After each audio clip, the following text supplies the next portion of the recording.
Ok, donc pour commencer ce podcast, Anaïs, j'aimerais juste démarrer par une petite présentation de ton parcours dans le sport, que ce soit un peu personnel et professionnel. Comment tu t'en es retrouvé à être là où tu es aujourd'hui? Ok, bah ça a commencé assez petite parce que j'ai commencé très tôt la danse classique. Et en fait, ça a été quasiment tout mon parcours jusqu'à l'âge de 17 ans. Donc danse classique avec une formation au conservatoire de Rennes. Et puis tout de suite après mes études, en fait, j'ai enchaîné sur un brevet d'état des métiers de la forme, donc en 2004. Et du coup, voilà, ça va faire 20 ans que je suis coach sportif et prof de fitness. Et qu'est-ce qui Là, t'a c'est amené à vraiment très devenir... condensé. Ouais, là c'est vrai que au moins, c'est clair. Donc danse classique, danse et ensuite le brevet d'état. Pourquoi avoir voulu devenir coach? En réalité, je voulais être kiné.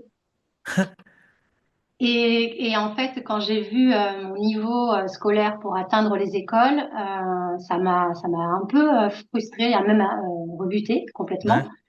Donc franchement, j'étais un peu perdue en terminale euh, parce que bah j'avais dansé toute ma vie et puis je voulais pas être prof de danse non plus. Je savais que je voulais faire un truc un peu bah, dans le service à la personne, enfin tu vois, être avec des gens, mais j'étais bloquée. J'avais pas franchement de panel d'activités qui se présentaient à moi. Et j'ai rencontré par hasard quelqu'un en été qui était éducateur sportif judo, donc prof de judo. Mais en fait, quand je l'ai rencontré, il m'a dit, je suis éducateur sportif judo. Et je crois que c'est la première fois que j'ai entendu ce terme, éducateur sportif. Et Mhm. ça a vraiment résonné en moi tout de suite. Et le terme d'éducateur, c'était comme si j'avais jamais entendu ce mot avant. Et je me dis, waouh, enfin, ça me plaît bien. Éducateur, ça me plaît. Et franchement, c'est assez bête, mais c'est vraiment de là que c'est parti. Et que j'ai fait mes petites recherches pour savoir ce qu'il y avait. Parce que judo, bah, je joue avec Ouais. judo. Mais bon, j'ai fait mes recherches. Et j'ai découvert bah, aussi, alors, bien sûr, je connaissais le fitness, mais je vous parle de ça il y a 2000, 2003, 2002 même. Il n'y avait pas beaucoup de salles de fitness en France, encore moins en Bretagne. C'était très plutôt associatif. Il y avait tout ce qui était association, gym volontaire. Il y avait quelques clubs, mais moi j'habitais à la campagne. J'étais pas très informée sur tout ça. Et j'ai découvert le brevet d'état d'éducateur sportif des métiers de la forme. Je me D'accord. trouvais plutôt en forme et j'y suis allée bah, sans trop de conviction, quoi. J'ai vu les épreuves, euh, j'ai vu que c'était au Crèps, ça m'a semblé sérieux et mes parents aussi, on s'est un peu lancé dans le truc, allez, on y va. Pourquoi pas? Voilà. Et Et t'avais déjà là, eu à... j'ai découvert la musculation, du coup. Ah, ouais, ouais, j'imagine. Et du coup, est-ce que tu avais déjà eu à gérer un groupe ou tu vois, parce que tu as dit que tu voulais travailler dans le service à la personne, qu'est-ce qui te poussait à vouloir être dans ce domaine-là? Bon, après, ça a été le sport, mais pourquoi dans le service à la personne? Alors, dans la danse, on n'a pas du tout ce côté prise en charge d'un groupe. C'est très individuel comme sport. Donc non, j'avais jamais eu d'expérience comme ça. C'était plus un sentiment, voilà, d'avoir. Je savais que je voulais pas enseigner aux enfants. Ça, c'était quelque chose que j'avais verbalisé déjà par la danse. Je voulais pas forcément avoir des petites filles ou des petits garçons, voilà, en danse. Et je me projetais bien avec des adultes. Mais de savoir d'où c'est venu, ça, je sais pas. Et je suis Et, rentrée au Crèpes, j'avais 19 ans, donc j'avais pas beaucoup d'expérience, enfin 18 ans même, j'avais pas beaucoup d'expérience personnelle ou professionnelle dans l'accompagnement d'un groupe, si c'est ta question. d'accord, ok. Oui, non, c'était ça un petit peu, c'était Ah de ouais. comprendre. Et du coup, donc, tu rentres au Crêpes, tu découvres la musculation. Enfin, tu découvres. Tu en avais peut-être fait un petit peu Oui. avant, mais en tout cas, là, tu te plonges dedans. Et c'est quoi ton premier rapport avec la musculation? Ça se passe comment? Avec le Ben, j'ai fitness? découvert que j'avais un haut du corps parce que en danse, on travaille beaucoup le haut, mais de manière très statique, très isométrique en fait dans les ports de bras. Mais on ne tire pas, on pousse pas en fait en classique. Donc j'ai beaucoup découvert le haut du corps. Pour le coup, c'est bien, j'ai bien progressé parce que je partais de bas, mais avec des qualités physiques d'isométrie. En tout cas, j'étais assez forte sur tout ce qui était postural et maintien quoi. Et j'ai kiffé ça en fait parce que c'était dur, mais j'étais à l'aise, on va dire. Moi, j'étais à l'aise avec le corps, avec du coup, j'ai adoré les sciences bio, l'anatomie, tout ça, c'était top. Et du coup, j'étais même une des premières de ma promo parce que d'un coup, tout ce qui était scientifique devenait hyper accessible. Alors que bah voilà, je repars, tu vois, de mon projet d'être kiné, tout ça, ça me faisait flipper et j'avais pas les capacités, en tout cas scolaires, pour, enfin, de ce qu'on me disait. Voilà, pour Ouais. dire. Ouais, parce que bon, allez, les études de kiné, il y a la première année de médecine qui est un peu, ouais, qui est un peu, qui est un peu tendue. Après le reste, ça se passe plutôt bien. Mais c'est vrai que du coup là, ça devient des sciences concrètes. Le Ah oui, sport, c'est c'est appliqué, concrètement. quoi. Exactement. Et je Ouais. suis tombée sur une personne incroyable qui s'appelle toujours, bien sûr, Dominique Bidard, et qui était haltérophile. Et c'était notre prof d'anatomie et de bioméca et physio. Et voilà, bah, ça prenait tout son sens, quoi. Vraiment. Ouais, ouais. Et tu penses que ton parcours dans la danse, et donc ce travail que tu as dû faire de contrôle de ton corps, de connaissance de ton corps dans l'espace, de mobilité, ça t'a aidé après pour la musculation? Puisque du coup, bon, ok, tu n'avais peut-être pas, on va dire, la capacité à produire des hauts niveaux de force, notamment avec le haut du corps, mais par contre, tu étais capable de bien te repérer, de bien le contrôler, de bien te positionner, ça t'a aidé ça?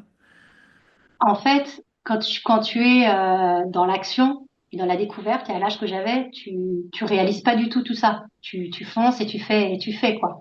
Mais aujourd'hui, avec le recul que j'ai et tout ce que je développe du coup autour de ma méthode de travail, c'est essentiel. En fait, déjà, je me suis rendu compte que je me blessais pas du tout par rapport aux autres. Parce que bah, forcément, grande mobilité articulaire, grande souplesse musculaire, bon schéma corporel. Euh, alors, je me suis fait quand même deux petites blessures, mais ce qui est assez anecdotique, c'est que je me suis fait deux entorses avec des mauvaises chaussures, quoi, en fait. Mhm. C'était l'époque des Air Max avec les ressorts. Ouais. Et voilà, un petit pas sur le côté, encore collectif, entorse. Mais voilà, en fait, je me faisais pas tellement de blessures, enfin, je m'en faisais pas par rapport aux autres. Ok, ok, ça c'est cool. Et du Ouais, coup, tu passes ton diplôme? ouais, je Et passe mon après? diplôme en 2004 Ouais. et je commence à travailler directement. En fait, nous, on était vraiment sur l'émergence des cours collectifs hein, à l'époque. Donc, je commence directement sur la partie cours collectifs. On avait aussi des salles de fitness à l'époque où il y avait beaucoup de gens à accompagner sur le plateau muscu et cardio. Donc, on était Mhm. embauchés à 35 heures et on faisait tout. On accompagnait Ok. les gens, on leur faisait des programmes et en même temps, on faisait des cours collectifs. Ok. Qu'est-ce que tu as le plus aimé? Bah, c'est vrai que je me suis beaucoup développée sur les cours collectifs. Je suis restée une année à Rennes où j'avais passé du coup mon diplôme et où j'avais fait mon stage. Et puis je suis partie à Paris. J'ai sauté le pas. Je me suis dit qu'il fallait partir un peu à l'aventure. Et du coup, je me suis hyper spécialisée dans les cours collectifs. Ouais. D'accord. Et Puis style avec les cours de STEP, les cours de LIA. Et puis ensuite, j'ai découvert aussi toute la dimension et l'univers des cours Les Smiths. Donc, j'ai beaucoup travaillé avec eux. Du coup, j'ai été formateur du coup pour la marque sur 4 programmes. ah, c'est génial ça. Oui, parce que Ouais, l'esprit, c'est peut-être pas. Enfin, aujourd'hui, comme les cours collectifs enfin, sont moins à la mode, etc., peut-être qu'il y a des gens qui connaissent pas la marque, mais c'est quand même l'une des plus grosses marques, si ce n'est la plus grosse marque de fitness en cours collectif. bien sûr. Ah oui, oui. Bah, Il y a des c'est 15 000. vidéos, il y a Enfin, des. les derniers chiffres que j'ai, c'est 15 000, voire 17 000 clubs dans le monde qui sont Ouais. licenciés. Oui, c'est énorme. Et je vous parle d'une époque, mon Dieu, j'ai l'impression d'avoir 60 ans. Mais, euh, c'était dingue, quoi. C'était vraiment la Ouais. folie. Et Ouais. quand je suis arrivée à Paris et que j'ai vu des vrais cours remplis à 80, 150 personnes en train de bouger ensemble, franchement, je me suis pris une grosse baffe parce que je me suis dit, waouh, c'est, quel est l'élément qui réussit à faire bouger autant de personnes en même temps? Parce que même enfin, moi, j'y arrivais pas avec mes cours pour lesquels je me donnais à fond. Il y avait un travail, il y avait une expérience qui allait au-delà de la remise en forme. Ouais, C'est ça qu'ils ont c'est créé finalement.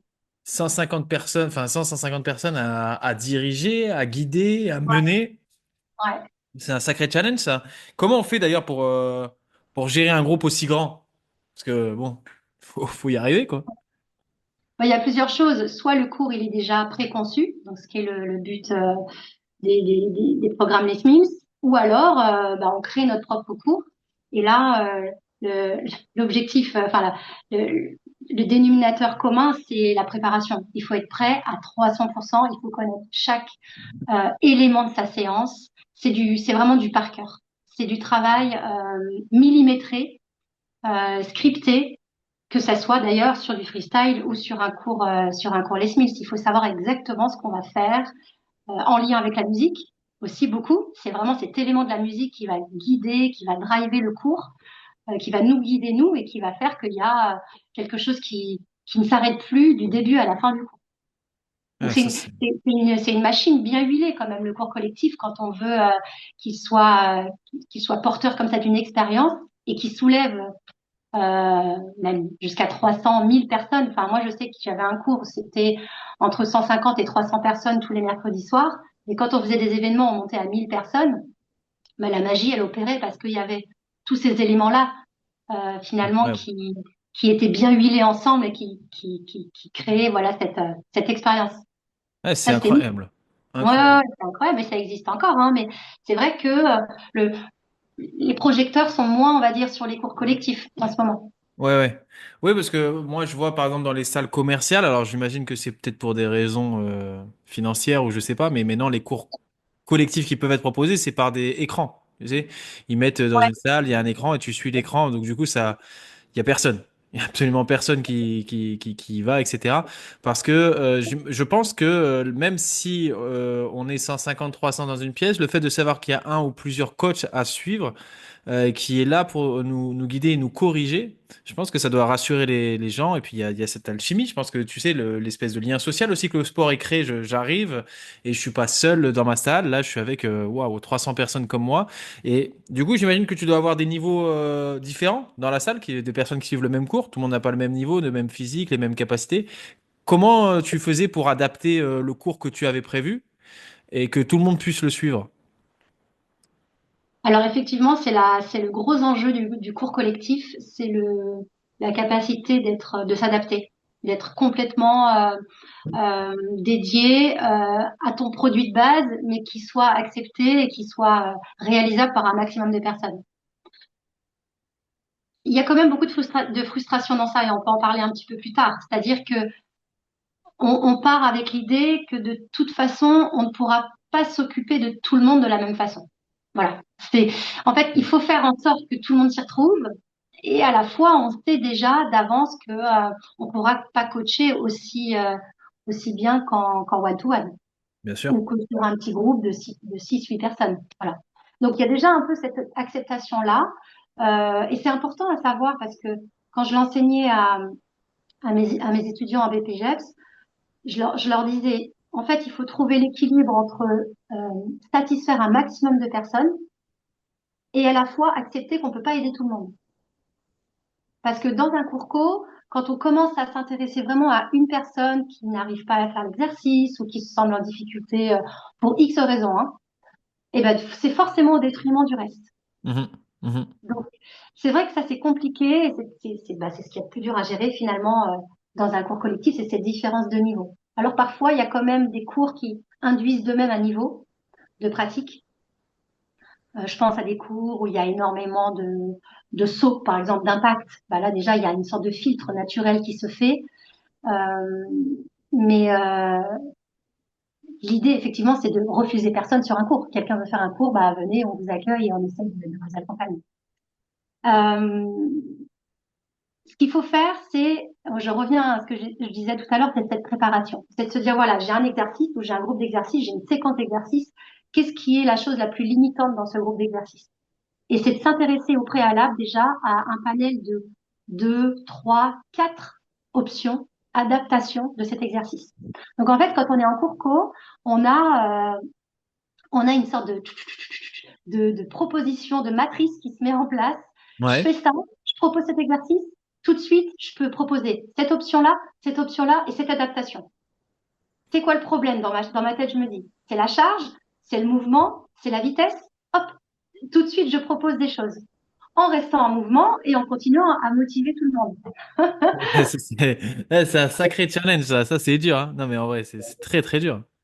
Et c'est vrai que parfois, quand je disais ça, enfin, quand on résume ça, là, juste comme je viens de le dire, à des gens qui veulent faire ce métier, ils disent, ah ouais, ça va être compliqué quand même, non? Ouais. Et bah, là où c'est pas compliqué, c'est quand on voit tout le travail que ça prend et qu'on arrive à le faire et que de manière naturelle, on se rend même plus compte que le coach ou le prof est en train de faire tout ce travail, en fait. Et bah, voilà, c'est les backstage, quoi. C'est l'envers du décor, c'est tout ce travail de préparation. Et pour préparer un cours, tu devais travailler. Alors, après, j'imagine que si tu devais répéter le cours, c'était plus facile, mais en gros, la préparation pour un cours, ça te prenait combien de temps? Au début, on va dire. Après, quand tu avais plus d'expérience, c'est. Et ben, ça prenait déjà le temps de la. Alors, ça dépend. Il y a deux choses. C'est soit le cours, il est déjà préparé par une entité, par une marque, les Smiths, l'Orange Bleu, Radical Fitness, enfin, il y a plein de marques qui créent, ou Mhm. Zumba. Donc, tu apprends déjà un produit. Donc, ça, déjà, ça peut être long selon ton appétence à ce produit. Donc, déjà, il faut l'apprendre, le comprendre. Et puis, si c'est pas toi qui a créé, si c'est pas eux qui ont créé le produit, pardon, bah, toi, il faut que tu conceptualises ta séance. Donc, une fois que tu as fait ce travail de conceptualisation, euh, bah là, on va au microscope, on regarde chaque exercice ou chaque groupe d'exercices et ça passe par de l'écriture. Alors moi, je te montre le mouvement du stylo, mais bon, Ouais. aujourd'hui, c'est plutôt sur le téléphone. Je Ouais. découvre et c'est un travail, bah, la formation du brevet d'État et du BPGEP, c'est quasiment une année de travail. C'est long. C'est parce que on travaille deux par deux, face à face. Ensuite, on fait des ateliers avec des consignes verbales, avec des consignes visuelles. Donc, tu vois, après, on va se servir de différents types d'apprentissage. On n'a pas que la parole, on a aussi bah, tout ce qu'on va pouvoir montrer avec déjà notre rôle modèle à nous, avec des indications avec nos mains. Et puis après, on peut aller chercher aussi un peu la partie kinesthésie. Parfois, on a besoin d'aller chercher les gens, d'aller les toucher, d'aller un petit peu les accompagner physiquement. Ok. Et du coup, ça, t'as dû développer, alors, parce que autant les adaptations, tu les avais en amont, autant les problèmes que tu allais rencontrer, tu pouvais les supposer, mais forcément, j'imagine que quand le cours démarre et que tu vois les gens faire, bah, tu as des surprises. C'est-à-dire, ah bah tiens, ce problème-là, je l'avais pas prévu. Cette personne qui, je sais pas, ne sait pas faire son squat ou n'est pas capable de positionner son dos dans la bonne position ou peu importe. Exactement. Ça, je l'avais pas prévu. Et ça, comment tu le gères là? Parce que là, il faut être rapide, il faut être vif. En plus, tu dois continuer à faire le cours. Tu dois pas délaisser toutes les autres personnes. Comment dans ta tête, enfin, j'imagine qu'avec l'expérience, ça va plus vite, mais dans ta tête, ça doit être compliqué, non? Euh, Aujourd'hui, j'en donne plus de cours collectifs et ça fait partie des raisons pour lesquelles je n'en donne plus. Ça va faire, enfin, je veux dire au quotidien. Je donne pas de cours Mhm. collectifs au quotidien et ça fait vraiment partie des raisons qui m'ont frustrée en fait. Et j'en parlais tout à l'heure de cette frustration de voir que je change ma consigne verbale. Je la dis un peu autrement pour cette personne. Ou déjà, même, je la lui répète un peu plus lentement. Je lui fais une consigne un peu plus imagée, de ressenti. Je vois que ça va toujours pas. Allez, je prends le risque, je me déplace. Je vais à côté de la personne, ou je me mets face à elle, ou je lui touche une partie de son corps pour qu'elle comprenne. Ça marche toujours pas. Bah, on est bloqué. On est bloqué, on est forcé de dire, bon, bah, la semaine prochaine, ça ira mieux. Vous venez me voir à la fin du cours. Ouais. Et ça, c'est dur. Ouais. Dur. Et comme tu le disais très justement, même encore aujourd'hui, donc je travaille beaucoup plus en coaching individuel, mais j'apprends tous les jours de schéma moteur et je me dis, mais ah bon, ça, vous le voyez pas comme ça. Enfin, quand je vous Ouais. dis ça marche pas. Et il y a plein de gens, et en fait, j'apprends toujours. On apprend toujours dans ce métier, c'est ça qui est incroyable. C'est de se dire, OK, bon, bah, ça fait 20 ans que j'enseigne. J'ai dû coacher des milliers de personnes. J'ai toujours fait dans cet ordre-là. Et à un moment, je sais qu'au final, cette consigne, elle passera, ou cette méthode, elle passera. Et là, je me retrouve encore avec quelqu'un qui, bah ça fonctionne toujours pas. Et donc, il faut encore contourner, il faut avoir envie de chercher. Et je pense que quand on est dans cet esprit-là, on est à sa place. En tout cas, on fait le bon métier et c'est pour ça qu'on continue. L'envie de chercher. L'envie de chercher une solution Ouais, adaptée. c'est ça. Ouais. Ouais. Ouais. Ouais. Ouais. Et C'est pas toujours là, froid, hein, c'est pas toujours quelque chose de très compliqué. En fait, aujourd'hui, je me rends compte que il y a beaucoup de choses que je ne dis plus, par exemple, aujourd'hui. Il y a beaucoup de choses qui étaient très codifiées. qui m'ont énormément servi via les cours collectifs, de toujours dire les consignes dans cet ordre-là, parce on se rend compte que quand on place d'abord, par exemple sur le squat, on va prendre un exercice classique. On se rend compte sur le squat que quand on a déjà une bonne base au niveau du placement des pieds et des yeux, ben en fait ça cale déjà la posture. Et ensuite, on va parler de la flexion des genoux et de la flexion du bassin. Et là, on voit comment ça se passe. Il y a plusieurs schémas moteurs, il y a plusieurs réactions face à ces consignes-là. Et c'est mieux de dire ça dans cet ordre-là que de dire d'abord de pousser les fesses en arrière, puis après de fléchir dans les genoux, puis finalement de regarder droit devant. Tu vois, déjà l'ordre des consignes, quand tu t'habitues à le dire tout le temps dans un même ordre, tu te dis j'ai à peu près là 90% des gens qui le font de manière acceptable. Mais tu te rends compte finalement que bah, il y a des choses aujourd'hui en cours collectif, en cours individuel, pardon, et sur certains profils que je remarque assez vite, bah, tout ça, en fait, je ne vais plus le dire. Je vais, je cherche aujourd'hui beaucoup, je cherche pas, mais j'apprends à déconstruire. D'accord. Parce, parce qu'en réalité, c'est ce qui est très compliqué, mais c'est ce que j'adore, c'est que vraiment chaque personne est différente. Ouais. Chaque fois est différent, quoi. Et qu'est-ce que t'entends par déconstruire? Tu cherches à déconstruire, c'est-à-dire? Euh, bah, alors en fait, j'ai beaucoup appris des hommes en cours individuel. Quand j'ai des hommes en coaching, je coach pas du tout de la même façon que pour une femme. Les femmes, en règle générale, elles ont une capacité à mimétiser beaucoup plus instinctive qu'un homme.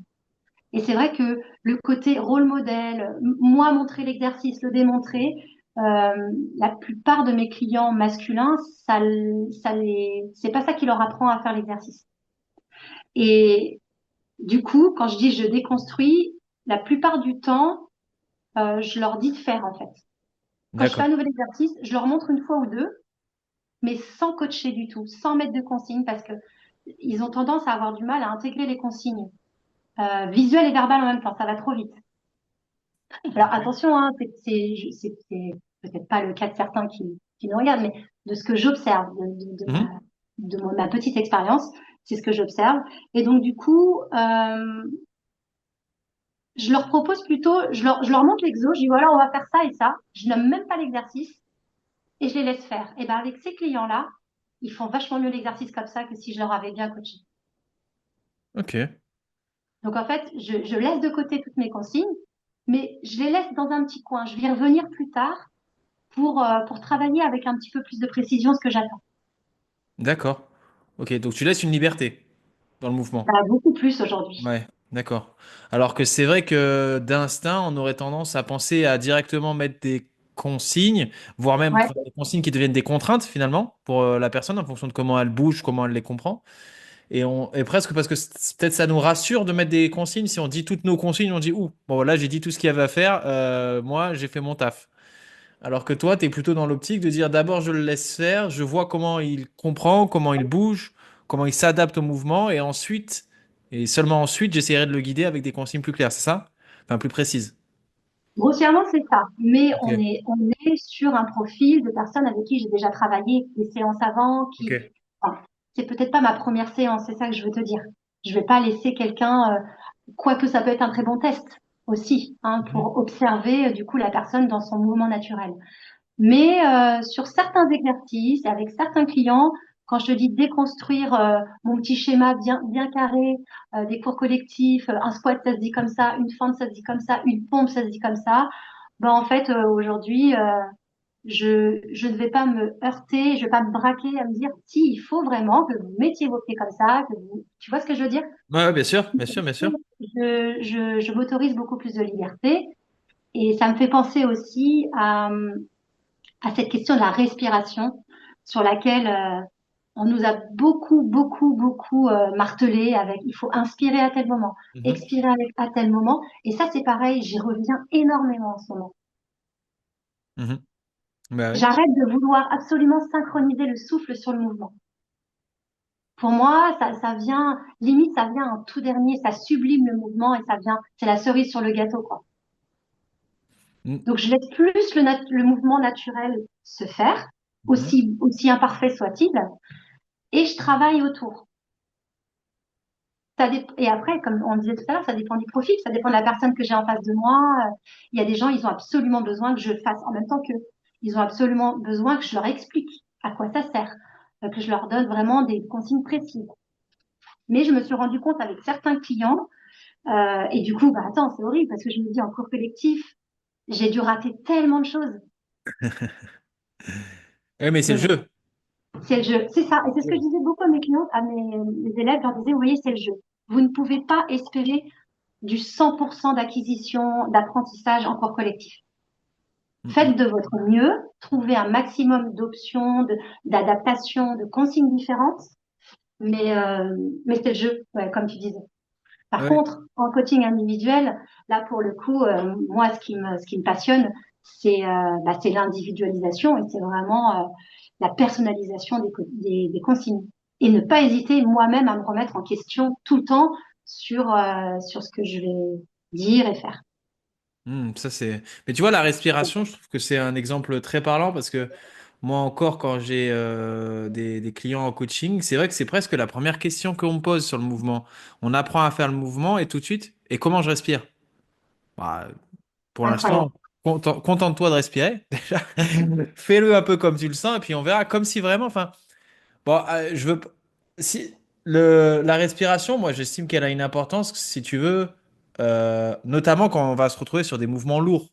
Tu vois, parce que ça va nous servir à créer une certaine pression, à être en sécurité, etc. Après, j'ai rarement échoué sur un exercice ou me m'être fait mal sur un exercice parce que j'avais pas bien respiré, quoi. Tu vois, j'ai rarement eu quelqu'un qui m'a dit sur une pompe, je me suis fait mal à l'épaule parce que j'ai inspiré au mauvais moment. C'est quelque chose qui m'est jamais arrivé. Donc après, Exactement. bon, je suis pas spécialiste de la respiration. Alors un peu, enfin, je m'y connais un peu plus sur les sports d'endurance, mais c'est vrai que sur le fitness et la musculation, quand respirer, comment respirer, à quelle vitesse respirer, je trouve que c'est vraiment, c'est ouais, comme tu disais, c'est le détail, c'est vraiment le truc qu'on viendra voir à la fin. Déjà, commence par faire un mouvement qui te met en sécurité, où tu risques pas de te blesser, où tu es en bonne position pour produire de la force et restituer de l'énergie. Oh, le moment où tu respires, on verra, on verra. Et toi, du coup, bon, maintenant tu l'as dit, hein, tu t'es tourné vachement plus vers les coachings particuliers.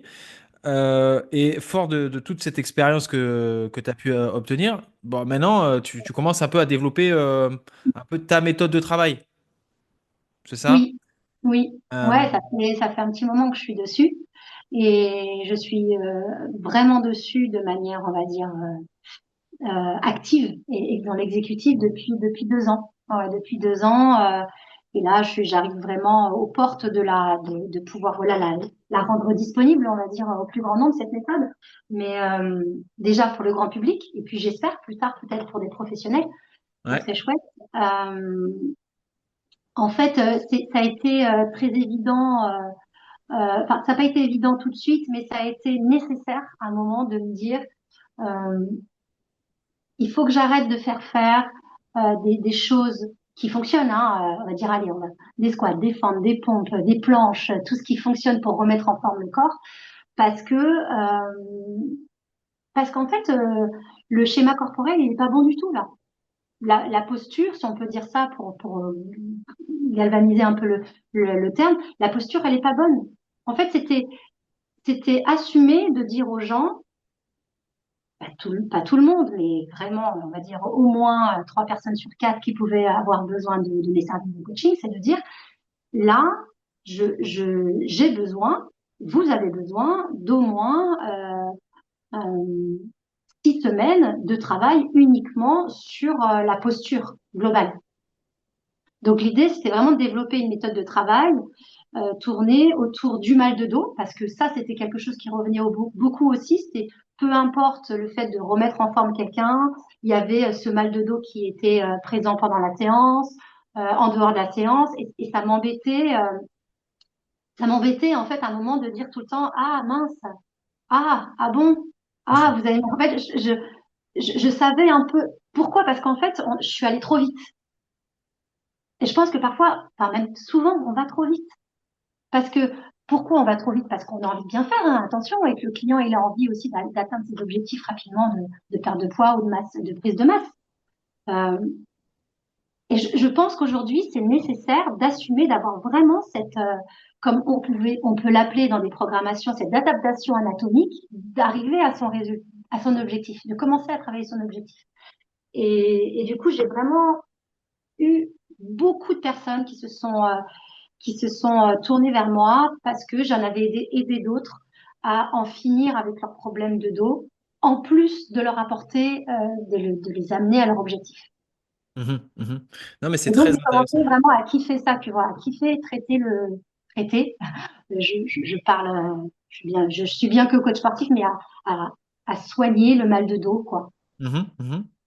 Non, mais c'est intéressant parce que c'est vrai que moi, c'est quelque chose, tu vois, la réflexion que tu as eue, je l'ai que depuis quelques mois, où je me rends compte que même dans les rééducations, donc parce qu'aujourd'hui, on sait globalement que les rééducations passent par le travail actif, tu vois, par la réalisation d'efforts. Et donc, du coup, on a tendance à vite se projeter sur l'exercice. Tu vois, Ouais, je sais quel exercice, enfin, je sais. Je suppose un exercice qui pourrait être efficace pour telle ou telle pathologie. Et donc, du coup, on le fait. Et en fait, on regarde la forme de l'exercice et pas tellement le comment il est réalisé, tu vois.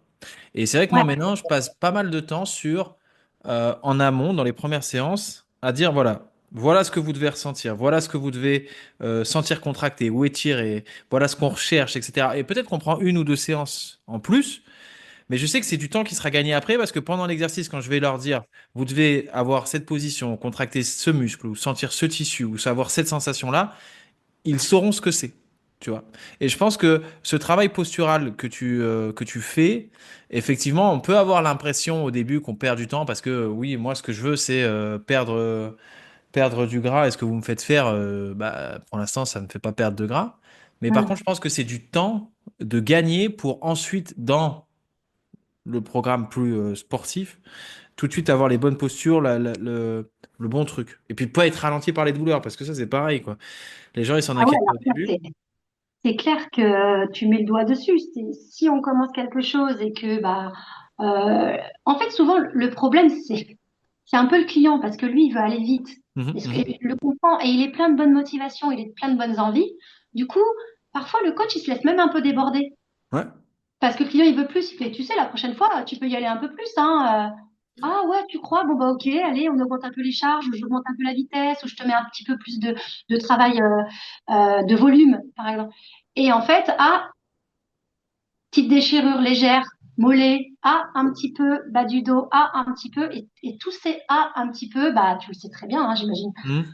que tu le vis au quotidien, bah, c'est ce qui fait qu'on s'arrête une semaine, 2 semaines, on se redémotive et puis on rebouffe un peu, on reprend un peu de poids et puis c'est reparti.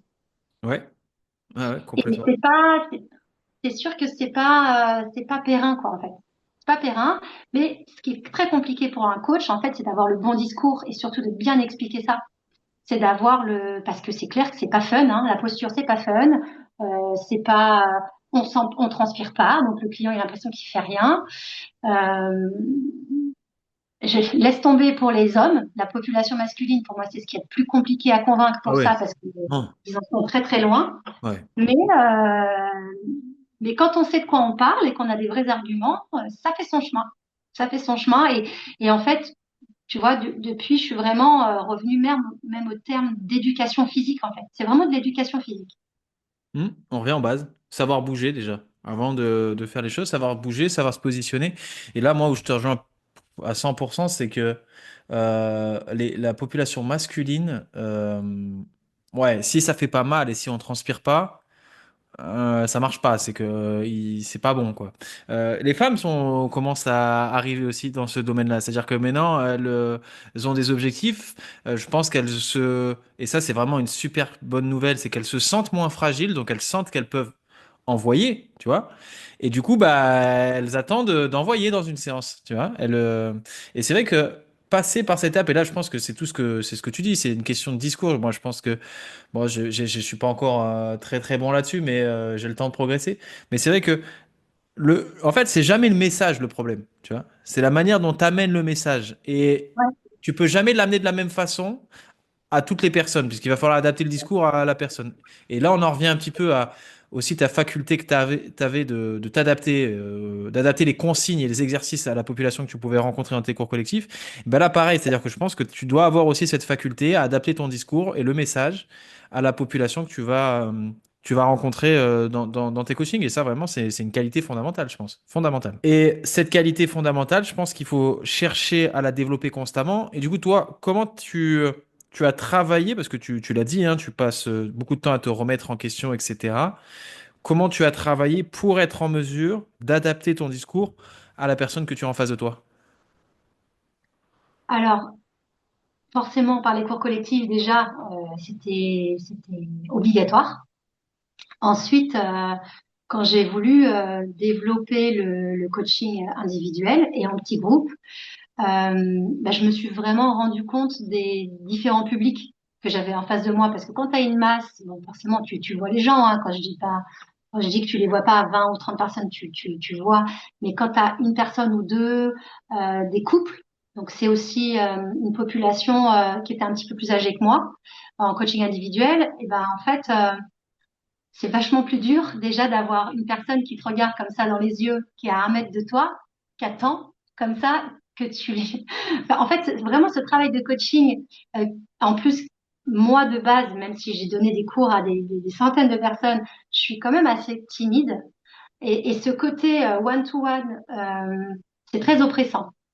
Et en fait, pour ne plus être gênée dans ce côté oppressant, eh ben, j'ai développé, alors c'est ma petite façon à moi hein, de l'avoir développé, mais j'ai développé une sorte de petit process de façon à essayer de bien comprendre la personne à qui j'ai affaire. Donc, ce que j'ai fait, c'est que sur toutes mes premières séances, je me suis créé un petit parcours de mouvement assez passif au début. Donc, en fait, je propose à une personne de s'allonger et je lui fais faire des exercices passifs. Je lui fais des flexions de genoux, je lui fais des mouvements d'antépulsion de bras, enfin rétropulsion. Enfin, je fais plein d'exercices comme ça où moi je manipule gentiment hein, la personne Mhm. pour voir un peu sa mobilité articulaire et sa souplesse musculaire. Et ça a été ma méthode à moi, c'est de briser un peu la glace.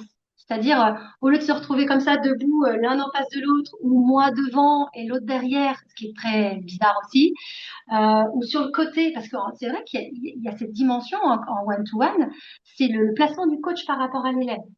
Mhm. Euh, et puis, est-ce que l'élève est féminin, masculin? Est-ce que moi, je suis féminin, masculin? Tout ça, ça a un rapport aussi Bien sûr. de dualité dans l'apprentissage. Et moi, j'ai brisé la glace avec ça. Et donc aujourd'hui, quand je reçois une personne et que pour la première fois où je vais chez elle, hein, donc forcément, on va avoir un moment d'échange, mais quel que soit son parcours, qu'elle soit débutante dans l'activité, qu'elle soit plutôt sportive, qu'elle ait déjà fait des cours collectifs, je travaille d'abord de manière passive avec eux. Comme on peut faire d'ailleurs en ostéo ou en kiné, Mhm, des mhm, mhm. manipulations passives, ça me permet en plus de l'évaluer assez facilement sur sa souplesse et sa mobilité articulaire. Je pose pas mal de questions si elle a des petites douleurs quand je fais cet exercice-là ou là. Et bah, du coup, je suis tout de suite obligée de la toucher, cette personne. Et je vois déjà dans ce rapport-là si c'est quelqu'un qui va m'écouter, qui ressent son corps. Et ça, c'est dingue parce qu'il y a des gens, tu les manipules, ils disent ah non, je sens pas. Ah non, et ils sont complètement à côté de leur corps. Ouais, Et ouais, donc, ouais, ouais. déjà, eux, je sais que je vais travailler différemment avec eux. Ouais, ouais. Ah, c'est une porte d'entrée. C'est une bonne porte C'est une d'entrée. méthode d'entrée qui me convient très bien et que j'apprenais à mes étudiants en BPGEPS. Ça brise la glace. Je trouve que ça brise vraiment la glace. Et pour le coup, je disais à mes élèves, ce qui est bien, c'est que vous, du coup, ça vous force à aller aussi au sol. Ça vous fait, parce qu'on se met beaucoup en position de, tu vois, de fente, tu sais, de chevalier, un peu comme ça. On fait les mouvements avec eux, quand on les déplace, quand on les manipule, et ça vous fait une petite mobilité de départ. À un moment Ouais. Ça fait donné, l'échauffement. tu te mets accroupi, bah oui, non, mais ça demande quand même des qualités. Donc c'est Ouais. comme ça que j'ai fait et surtout aussi ce que j'ai fait derrière, c'est de revoir vraiment à la baisse mes exercices en termes de complexité. Mhm. Et ça, c'est des choses, c'est quelque chose, c'est un petit palier que j'ai dû trouver entre les cours collectifs et le cours individuel. C'est que dans le cours collectif, il y a quand même une dynamique hyper. galvanisante. En fait, tout le monde bouge à droite, ah ben, je vais à droite, tout le monde va à gauche, tout le monde monte, tout le monde descend. Donc en fait, les gens apprennent d'eux-mêmes aussi dans le cours. Que quand on est en one-to-one, eh ben, c'est à nous de la faire bouger, cette personne. Il faut lui donner un rythme, faut la stimuler, pas que par la voix, il faut aussi bouger avec. Et en fait, je me suis rendu compte que les gens qui suivent des cours collectifs au quotidien, mais ils ont développé une faculté, un schéma moteur, une complexité de mouvement qui est dingue. Ouais. Et quand je suis arrivée dans le monde, entre guillemets, du coaching individuel, je me dis, mais je peux pas leur faire ça, en fait. Là, descendre en fente, pousser les bras en même temps, jambe droite devant, bras gauche derrière, bon, c'est pas possible. Donc, on revoit à la baisse la complexité, le niveau d'exigence sur la complexité de l'exercice. Ça veut pas dire qu'on travaille moins bien, ça veut dire juste la qualité, un peu de coordination et de vitesse, on la met légèrement de côté au début. Et bien sûr, on ne l'oublie pas pour la suite parce que je trouve ce sont deux qualités fondamentales à intégrer. Ouais. Et il y a un point que tu as souligné tout à l'heure que je trouve assez important, c'est la pression, entre guillemets, que le coach pourrait ressentir vis-à-vis des objectifs du client. Parce que, bon, après, quand tu es depuis un petit moment dans le métier et que tu as une certaine sécurité, parce que on sait qui tu es, toi, tu sais qui tu es, tu sais ce que tu vaux, etc. T'as pas forcément peur de dire non au client ou de lui dire c'est pas le moment ou c'est trop tôt, etc. Quand tu démarres, bah, c'est un peu plus compliqué parce que forcément, tu as toujours un peu peur de contrarier le client et de te dire, bah, là, je risque de le perdre et du coup, bah, je vais perdre une rentrée d'argent. Et donc, du coup, t'as plus tendance à dire oui un peu à tout. Pour autant, c'est pas forcément la bonne chose à faire. C'est ce que tu soulignais tout à l'heure. Pour autant, il faut savoir prendre son temps. Comment tu gères justement ces clients, clientes impatients? Est-ce qu'il t'est déjà arrivé de pas réussir à avoir le bon discours, de pas réussir à les convaincre, de devoir dire, bon, bah, écoutez, si on doit suivre votre vitesse d'évolution à vous, eh ben, vous allez finir par vous blesser, si vous devez me faire confiance, des choses comme ça, comment tu gères cette situation-là Bah, après comme tu le 25 ans? disais, ouais, bah, c'est ça. C'est-à-dire qu'aujourd'hui, je vais très vite recommander quelqu'un, quoi.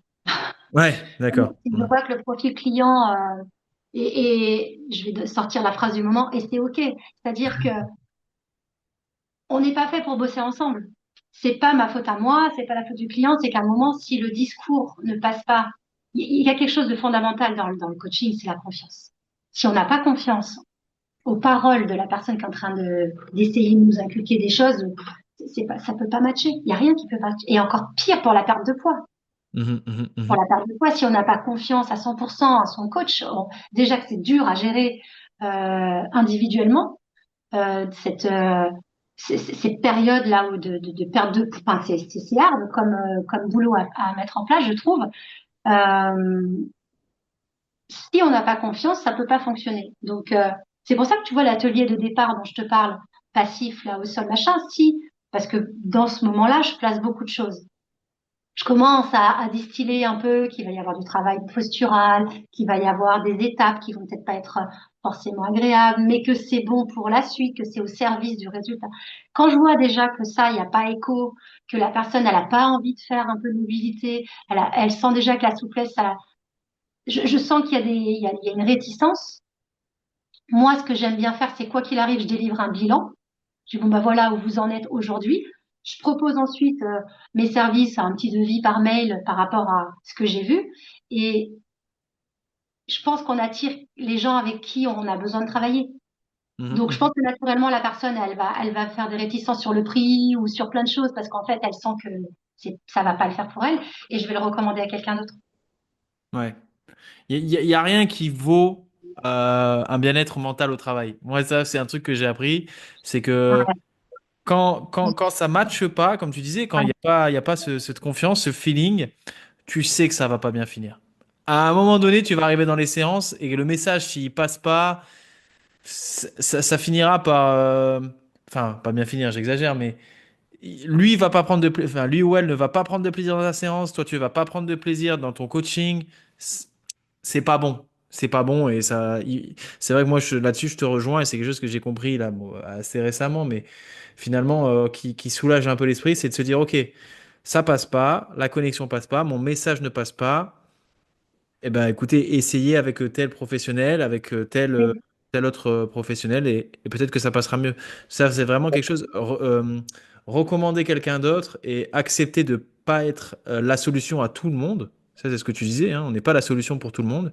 Je pense que c'est quelque chose qui est vraiment important dans le métier et qui est peut-être pas assez enseigné, tu vois, ça, ou dit dès le départ.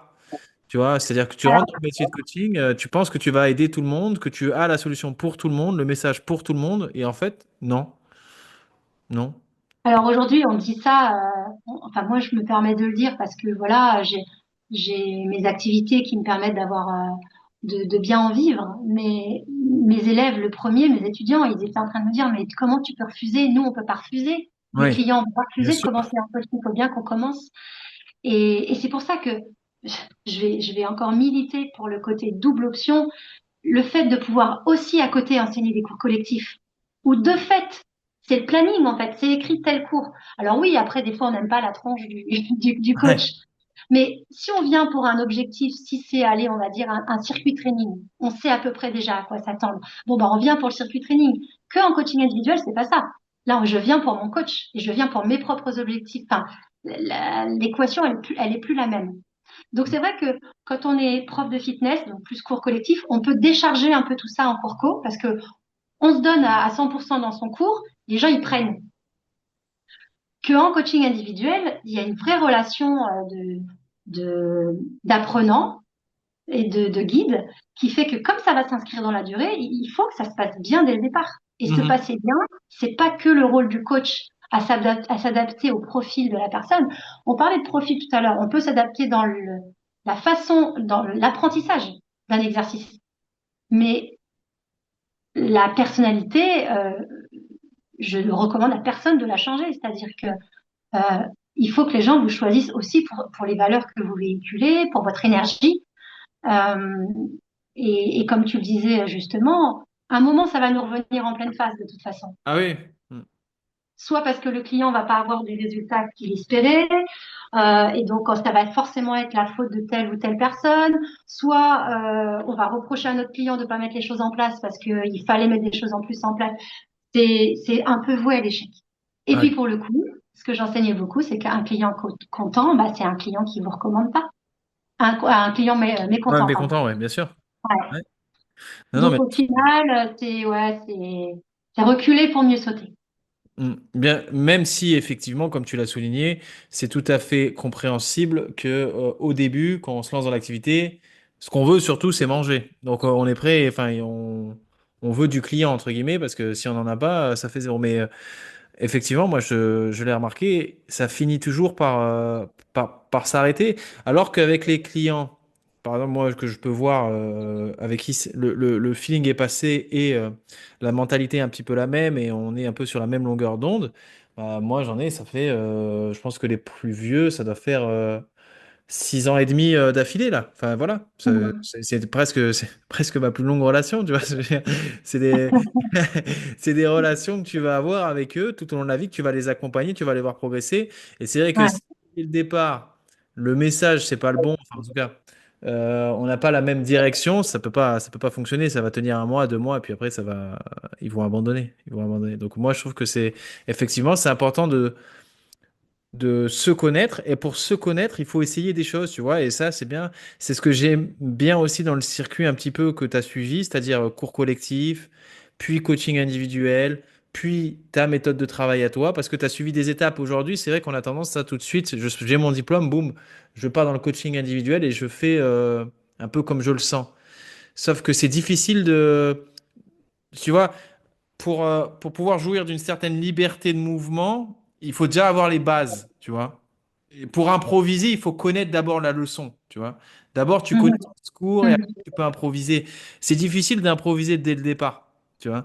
Et je trouve qu'aujourd'hui, c'est un petit peu le truc que je remarque, c'est que le coaching, eh ben, j'ai un diplôme et ensuite, par le biais des réseaux sociaux ou des choses comme ça, je vends directement ma méthode, mon truc, sauf que, il y a des choses qui s'apprennent pas à l'école et qu'il y a que l'expérience qui peut le faire et il faut accepter de prendre le temps, quitte à gagner, au départ peut-être moins d'argent, mais prendre le temps d'apprendre les bases et d'après pouvoir évoluer, à sa façon. Et ça, je trouve que c'est quelque chose d'important. Je sais pas ce que... Amen. Amen.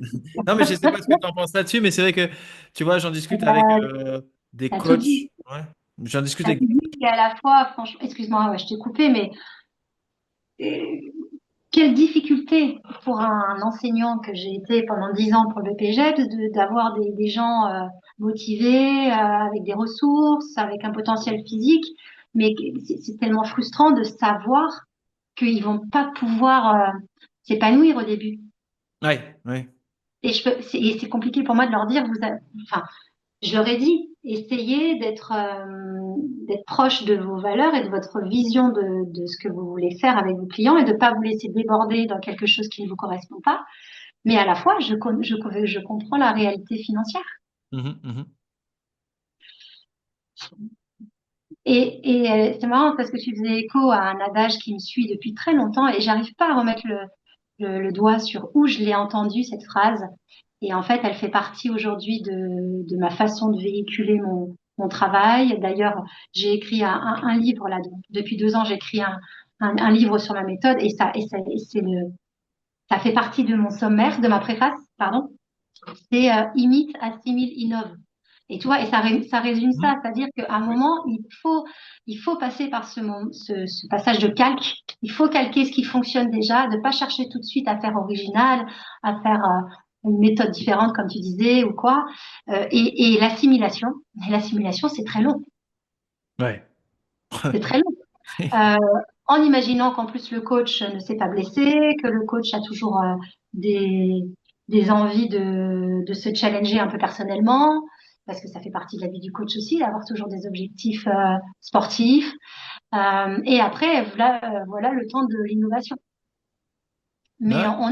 on est dans un monde aujourd'hui qui n'était pas celui dans lequel j'ai été formée en 2004. Alors, je fais pas le discours, la nana qui vient de l'ancienne génération et forcément c'était mieux avant, c'est pas du tout ça. Mais je pense que aujourd'hui, on est un peu incité à aller vite Mm. parce que l'émergence des réseaux sociaux font qu'on a l'impression que tout le monde fait des choses autour de soi et que nous, en fait, on fait rien. Et donc, du coup, je pense que en fait, on est oppressé. Et je pense que les gens qui sortent aujourd'hui diplômés, notamment du BPGEPS ou du CQP, ils doivent se sentir oppressés. Ouais, Ils surtout que doivent avoir le sentiment que tout le monde fait des choses parce que bah, il suffit de faire 3 stories par jour pour donner l'impression qu'on a coaché ou qu'on s'est entraîné. Mm. Mm. Et il y a, enfin voilà, je pense que ça doit être, ça, si j'étais aujourd'hui coach, si je naissais coach là aujourd'hui, je me demande comment j'aurais abordé ce milieu. Ben, j'ai eu cette discussion avec, ben, pareil, hein, un ancien du milieu, donc c'était Rudy Koya. Et lui, il disait qu'aujourd'hui, ce qu'il ferait, c'est qu'il prendrait tout le monde de côté, tu vois. Enfin, il passerait pas par les réseaux, en fait. Il reviendrait à ce qu'il se faisait avant, à aller voir les gens chez eux, à leur proposer, à mettre des flyers, à faire une communication réelle, pas virtuelle, parce que il disait, et je trouve que là-dessus il a complètement raison, c'est-à-dire que le fitness, le sport santé a explosé, tout le monde se met au sport, le nombre de coachs chaque année il explose, et Ouais, il y a pas un nombre de demandeurs qui monte non plus, tu vois, parce que quand j'entends par demandeur, c'est pas des personnes qui veulent faire du sport, ça il y en a, mais comme aujourd'hui tout le monde veut faire du coaching individuel, pour bien vivre du coaching individuel, ça, c'est un tarif, quoi. Tu vois, si tu veux bien en vivre, il faut que ta séance, tu puisses la vendre entre 50 et, bon, après, il n'y a pas de limite, mais tu vois, pas par là, quoi. Et tout le monde ne peut pas mettre 50 euros dans une ou deux fois par semaine. Donc, clairement. donc, ça veut bien dire que la demande, elle est limitée. Par contre, l'offre, elle explose. Le nombre de coachs, je ne sais pas combien il en sort chaque année, mais ça explose. Donc, globalement, je crois qu'il me disait que la durée de vie d'un coach, c'est entre 3 et 5 ans. Mais ça m'étonne même pas parce que je suis pas sûr qu'il y ait du travail pour tout le monde si tout le monde veut faire la même chose. Tu vois, si tout le monde a décidé de devenir coach en individuel, passer par les réseaux sociaux, faire des vidéos et des stories et espérer que ça marche comme ça, bah, tout le monde le fait. Je veux dire, ça peut pas marcher pour tout le monde, ça. Ça peut pas marcher pour tout le monde. Donc moi, j'avoue que si je devais être coach aujourd'hui, je sais pas comment je ferais, mais je pense que je passerais pas par les réseaux sociaux. ça, c'est sûr. Et je repartirai sur les fondations. Je pense que je repartirai dans les salles de fitness, redonner des cours, redonner des. Quitte voilà, au début, tu gagnes moins, mais tu forges un peu ta réputation, ton savoir, ton savoir-faire, comment donner des consignes, comment les adapter, quels exercices pour quel type de client. Et tout ça, c'est un truc qui prend du temps, mais qui au final finira par payer, je pense. Vraiment, c'est un truc. Ouais, là-dessus, moi, je te rejoins. Enfin, on se rejoint, c'est net. Et je Mais pense que tout. d'ailleurs, il y a beaucoup d'entreprises qui se lancent hein, dans des mono-activités. Hein. Ils font que du cours collectif, Ouais, tu vois, et ça marche très bien. Hein. Il y a une recrudescence des personnes qui ont besoin. Le Covid a fait du tort justement forcément à la prestation de service pour laquelle on travaille. Mais pour le coup, les gens se sont euh, beaucoup rendus compte que bah, ils avaient besoin d'être stimulés, ils avaient besoin de ce lien social dont tu parlais tout à l'heure. ouais, Et il n'y a rien de mieux que ouais. d'aller faire du sport. Et moi, la première, c'est-à-dire que j'ai le home gym, tu vois, je peux le faire quand je veux. Eh ben, je trouve encore le moyen d'appeler une copine ou ma voisine pour dire, viens, on va s'entraîner ensemble. Ouais. Parce qu'on a besoin de ça. C'est même encore plus pour nous en tant que coach. À un moment, on a besoin d'être coaché aussi. Mm, Ou on mm. a besoin d'être juste une personne lambda et de partager quelque chose. Et, et le monde virtuel, c'est pour moi une solution temporaire. Voilà, c'est de se dire, ouais, tu vois, la méthode que moi j'ai développée, donc il y a un premier programme fondamental à suivre, donc en vidéo, mais l'idée, c'est qu'une fois que ce programme fondamental, une fois que c'est en place, on y va, on va faire des choses dehors, j'ai envie de dire, mais Mhm. on sort de la vidéo, de la plateforme, et bah, on vit, quoi. On remet le nez dehors. On Ouais, l'aide. et voilà. C'est ce côté individuel, moi j'y crois pas. Je pense pas qu'on va rester des années. Je pense pas que les gens vont rester toujours sur acheter des choses, sur enfin acheter des biens, acheter du service. Il faut faire du moitié-moitié. Mm, mm, mm. En tout cas, l'humain restera humain. L'humain a besoin de l'autre pour se développer. Mm, mm. Ouais, d'ailleurs, ça. Et même le coach, en fait, je vais jusqu'au coach, c'est-à-dire que je connais aujourd'hui des coachs qui ne font que du virtuel ou que des programmes à distance. Je me demande dans quel état mental ils sont. Parce que, parce que plein de fois, moi, j'ai eu la possibilité d'arrêter de faire du coaching à domicile. Franchement, même si c'est loin des fois, même si j'aimerais bien être payée beaucoup plus parce que j'ai pas envie d'assassiner mes clients, j'ai pas envie d'arrêter. Parce que je me suis dit, au moment où je vais arrêter, je vais, tu vois, dans la formation. Quand j'étais dans la formation, on m'a proposé encore plus et plus et plus. Et du coup, je me suis dit, en fait, je vais être à 30 heures de formation par semaine. Mais ça n'a plus de sens. C'est-à-dire que je forme sur un métier qui est un métier de terrain. Mais si je suis plus sur le terrain, je Ah peux bah pas oui. alimenter sur ce quoi je forme. Alors si, je peux peut-être faire illusion quelques mois, quelques années, si tu veux. Mhm. Mais ça n'a plus de sens. Il faut garder, hein, il faut vivre dans la réalité, quoi. Ouais. C'est un métier de pratique, hein. C'est un métier de terrain, comme tu dis, hein, que ce soit le coaching ou la kiné.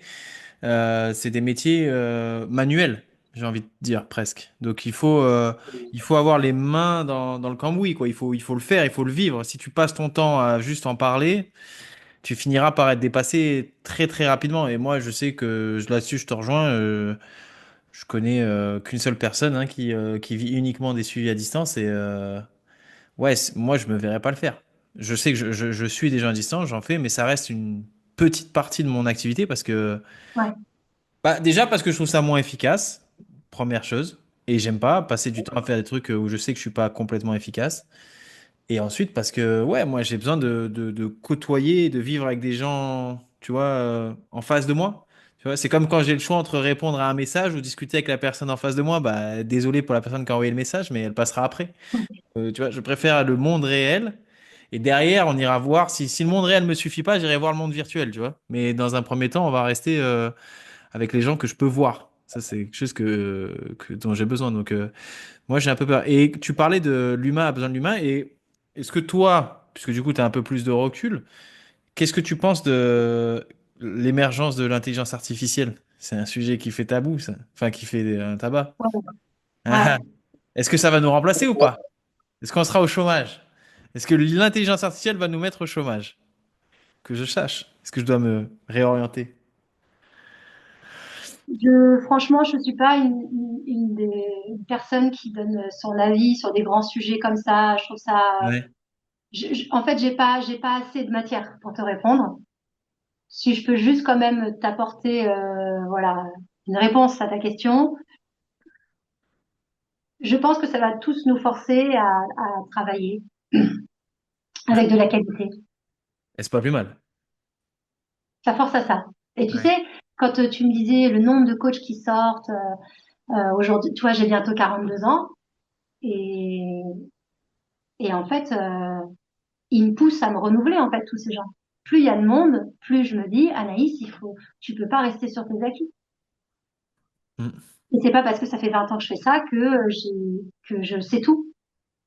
Donc, ça me pousse à continuer à me former, à me remettre en question et, et à faire du bon travail. Et je me rappelle toujours, ça c'est une valeur qui est très importante pour moi, je me rappelle toujours du montant que me payent mes clients, qu'ils soient anciens ou pas.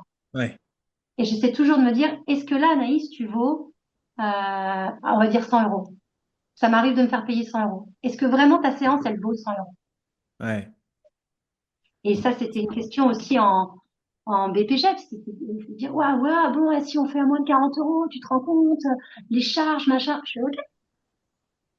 Est-ce que, honnêtement, là, tu penses que tu vaux 50 euros pour l'heure? Mm, mm, mm. C'est une vraie question, hein. Mm, mm. Mais c'est une question Et très importante. quand on a toujours cette réflexion de se dire, c'est pas un dû, c'est pas parce que les gens me font confiance, parce qu'ils m'aiment bien, voilà, je leur fais une facture, ils me payent. En fait, si à chaque fois tu te remets en question sur le montant que ça représente pour toi, c'est 50, c'est 60 euros, c'est 100 euros, ça nous pousse toujours. Et c'est pour ça que le coaching individuel, quand même, il a cette faculté-là, c'est d'être dans de la qualité. On peut pas se reposer sur ses lauriers. Mm, mm, mm. Complètement. Et, et quand j'ai eu un studio de coaching et que j'ai vu des gens se saigner pour pouvoir faire du coaching individuel parce que c'était des souffrances physiques, de la perte de poids jusqu'à 50 kilos. C'était vraiment des gens qui étaient dans un besoin physique, santé et mental. Et quand je vois ce que ça leur coûtait, alors que c'était un petit peu moins cher qu'à domicile, du coup, hein, les tarifs pouvaient être un tout petit peu moins chers. Bref, c'était dans les forfaits. Euh, je me suis dit, et je savais de quel milieu ils venaient ces gens. Je me dis, waouh, en fait, c'est vraiment faisable et je me dois d'être de faire de la qualité pour ces personnes-là, quoi. Ouais. Encore plus. Ouais. Ouais, Et il y a, Laurent. il y a une grosse, il y a une grosse, je trouve, il y a un peu les gens, les coachs, les nouveaux coachs aujourd'hui sont un peu suffisants, quoi. C'est normal, bah c'est normal, quoi. Ça vaut 80 balles. Pas sûr. Non, non, je suis pas sûre. Et même moi, au bout de tant d'années, je suis pas sûre, non. Ouais. Non, je suis pas sûre. Ouais. Non, mais là-dessus, je trouve que c'est une bonne façon de réfléchir, de ramener, parce que c'est vrai que le coaching aujourd'hui, bah, si tu veux, c'est des tarifs qui sont un petit peu, on a le prix du marché, donc on estime que ce prix du marché, bah, forcément, ce qu'on fait, ça le vaut, quoi. Mais alors qu'en vrai, pas forcément. C'est pas parce que le prix du marché est assez élevé que du coup, tu peux te permettre d'être suffisant là-dessus, parce que faut pas oublier que, encore une fois, hein, il y a plus d'offres que de demandes, hein. Donc si t'es pas bon, je Ouais. doute que tu dures. Et puis, du coup, maintenant, dans l'offre, il y a l'IA, effectivement. En plus, maintenant, dans l'offre, il y a l'IA qui est gratuite, hein. Donc, Bien sûr, construis-moi un programme d'entraînement sur 3 mois à raison de 3 fois par semaine. Ça le fait bien, hein. ouais, ouais. Et puis, en plus, Mm. je suis sûr qu'on peut trouver sur l'IA un programme qui vaut des programmes qui ont été faits par des coachs suffisants, justement. Donc, je pense que... Et c'est vrai que moi, je sais que j'ai déjà été suffisant, tu vois. Et c'est quelque chose que je me Ouais. suis souvent reproché parce que c'est... Voilà, je suis pas parfait. J'ai déjà fait des séances où, bah là, j'avais pas envie, tu vois. Et je trouve que c'est humain mais par contre, l'idée, c'est de vite s'en rendre compte et de se remettre un coup de pied aux fesses pour que la séance d'après, elle soit bien meilleure. De pas rester sur ça, tu vois. Mais je trouve que c'est important. C'est pas forcément évident parce que ça nécessite une remise en question. Ça nécessite de se regarder avec objectivité et honnêtement dans la glace, c'est vraiment qu'est-ce que j'ai fait là? J'ai été utile, j'ai été bon, j'ai pas été bon, j'ai bâclé le travail ou j'ai pas bâclé le travail. Et quand et si tu as suffisamment d'objectivité pour te dire oui, enfin non, j'ai pas été bon, bah, normalement derrière tu fais ce qu'il faut pour personne n'aime ne pas être bon, tu vois. Je veux dire, c'est pas quelque chose qui fait plaisir. Donc normalement derrière tu Ouais, fais c'est sûr. tu fais en sorte de plus l'être, tu vois. Donc non, moi je trouve que c'est une bonne façon de réfléchir là-dessus. Mais tu sais, il y a quand même un problème de fond, même si c'est peut-être pas l'orientation de notre propos aujourd'hui, mais le problème de fond, c'est d'avoir, je pense, de base, avoir été sportif soi-même. Ouais. C'est-à-dire que, tu vois, ça c'est des belles paroles de dire aux jeunes coachs aujourd'hui, bah oui, faudrait avoir tout ce qu'on vient de dire, tu vois, dans la mentalité, tout ça, mais tant qu'on n'a pas explorer soi-même la performance. Alors, je parle pas de performance, je parle pas d'être au JO, hein, mais Mhm. déjà d'être dans la performance personnelle, de la rigueur, de la discipline dans son sport et de se rendre compte des efforts que ça implique. C'est sûr que derrière, c'est compliqué pour eux d'estimer ce que ça implique pour un client et, enfin voilà, tu vois, Mhm. forcément, Mhm. du coup, c'est une base aussi qui va faire la différence et qui devrait être encore une fois aujourd'hui, ça devrait être non négociable pour rentrer en formation. Ouais. Ouais, je suis assez d'accord là-dessus. Moi, le truc que j'ai remarqué aussi, c'est que la majorité des coachs, enfin, il y a pas mal de coachs qui demandent 60 euros de l'heure, mais qui refusent de mettre 60 euros dans de la formation. Tu vois, parce que c'est trop Mhm. cher. Donc la formation est trop Ouais, chère, mais leur service à eux, ouais. ça passe. Ça, c'est quelque chose qui m'a toujours fait assez rigoler. La dernière question que je voulais te poser, donc c'est la question du podcast, hein, donc peut-être que tu la connais déjà, mais celle-là, tu vas être obligé d'y réfléchir, je pense. On a Bah parlé trop de ouais. trucs, je me rappelle plus, hein. Non, mais elle a plus rien à voir avec le reste. C'est la Ah, question que je pose à tout le monde. dis-moi. La majorité des gens me disent qu'il faut que je la change, mais bon, je reste borné là-dessus. C'est en gros, imaginons que demain, je te donne les pleins pouvoirs en France, d'accord? Donc, tu as le droit de Ouais. prendre les décisions que tu veux, euh, et tout le monde est obligé de t'obéir. Qu'est-ce que tu mets en place pour améliorer la santé des Français et Françaises? Pas de problème. Santé français et française. Ok, donc vraiment sur cet axe-là, sur cet axe de la santé. Améliorer la santé. Tu as le droit de faire ce que tu veux et tu as un budget illimité. Ah oui, d'accord. Ah oui, Mais oui. budget des Français, du coup, quand même. Bah, il est limité, t'es dictateur, tu vois, tu fais ce que tu veux, t'as un trésor national, tu fais absolument ce que tu veux. Tu veux construire des infrastructures, tu peux, tu veux réformer l'éducation, tu peux. Qu'est-ce que tu fais toi? Par contre, t'as qu'une décision à Bah, prendre. forcément, moi qui suis très focus sur mon alimentation, la nutrition, Ah, je, d'accord. j'imposerais déjà de base des lois pour interdire certaines marques, pour interdire certains lobbying sur la bouffe, tout simplement. Mhm, Je j'encouragerais et même je financerais et même peut-être par des récompenses le fait de s'autoproduire sur du jardin. mhm, mhm, mhm. Je parle, hein, c'est peut-être parce que tu attendais quand Non, même. c'est exactement ce que j'entendais. Ah Exact. ok. Ouais. Parce que je trouve qu'on a beaucoup à y gagner, bien Ouais. plus que ce qu'on pense d'un point de vue économique, écologique et puis santé, forcément. Et puis vraiment, vraiment, je valoriserai le sport à l'école. Mais ça me choque. Ça me choque tellement dans le sens où j'ai été la première à essayer. Donc j'ai un garçon qui a 11 ans que tu connais d'ailleurs, et Ouais. j'ai été la première à essayer dans son école à impliquer des ateliers. Je me suis dit, allez, je teste.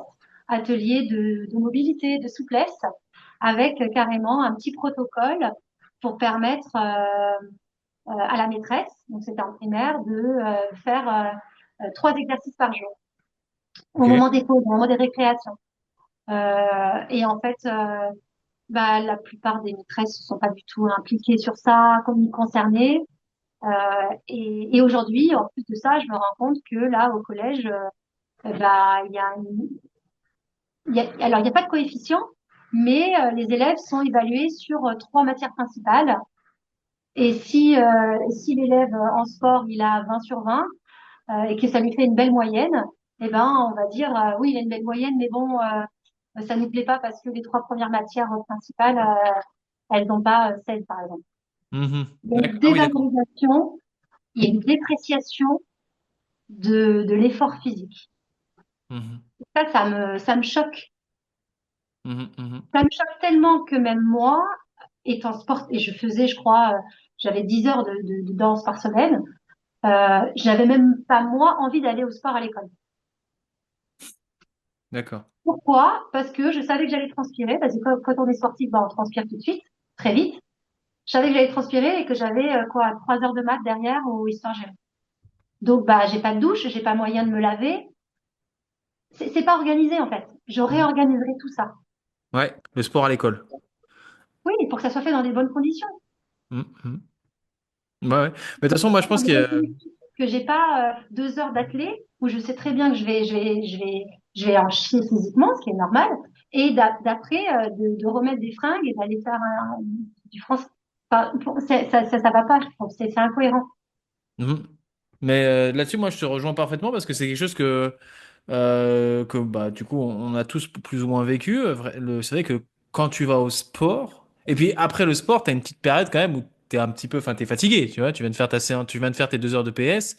Si tu t'es Ouais, vraiment donné en fonction de la matière enfin, du sport qui a été enseigné, t'es fatigué. Derrière, avoir l'attention suffisante pour suivre un cours de maths ou des choses comme ça où tu as besoin d'une certaine concentration, là encore une fois, où je te rejoins, c'est pas adapté. Mais je pense que et de toute façon, je pose cette question et je m'amuse de voir que très souvent, on en revient à cet endroit-là, c'est à l'éducation, à l'école. C'est-à-dire que vraiment, si on veut avoir une chance de changer quelque chose de manière, enfin, tu vois, d'avoir un réel effet, c'est à cet âge-là et à ce moment-là que ça se fait. Et soit, alors il y a eu la proposition de mettre des cours de nutrition, toi, tu vois, de revaloriser le sport, d'enseigner un petit peu ce que c'est la santé, tu vois. Mais c'est vrai que beaucoup, beaucoup, beaucoup de fois, on revient à cette école primaire, ce collège et essayer de faire quelque chose ouais, à ce moment-là. Parce que agir quand la personne, elle est adulte, qu'elle a ses idées, son rythme de vie, son quotidien, ses obligations, ses trucs et tout, c'est dur. C'est très, très dur. Alors que quand on est plus jeune, eh ben on est plus ouvert. Déjà, on a moins d'idées reçues, donc on est plus ouvert aux choses. Donc c'est mieux. Et la première idée que t'as énoncée, t'es la deuxième à en parler. Et ça aussi, moi, je trouve que c'est probablement une bonne idée. Tu sais, c'est la suppression carrément des marques et des lobbying parce que il y en a qui ont râlé la première fois et qui ont dit oui, mais il faut nous laisser la liberté de choisir. Ce qui est vrai. Mais l'expérience a montré que quand on laisse la liberté de choisir, faut ouais. rarement les bons choix, quoi.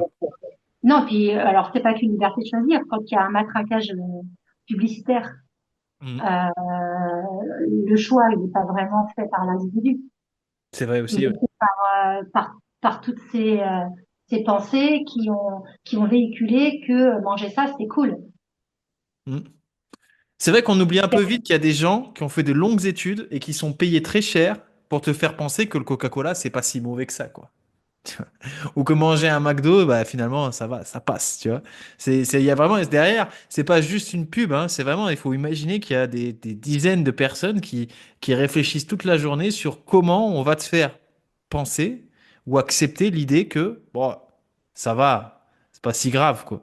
Tu vois? Et ça, c'est vrai, ça. Il y a des gens derrière ça. C'est Ouais, c'est pas juste une pub, hein, c'est vraiment c'est des années de travail, des cerveaux brillants, probablement brillants, qui réfléchissent à comment on va te mettre cette idée dans la tête, quoi. ouais. Mais c'est vrai que c'est dramatique. Par contre, c'est dramatique. Ça, c'est sûr.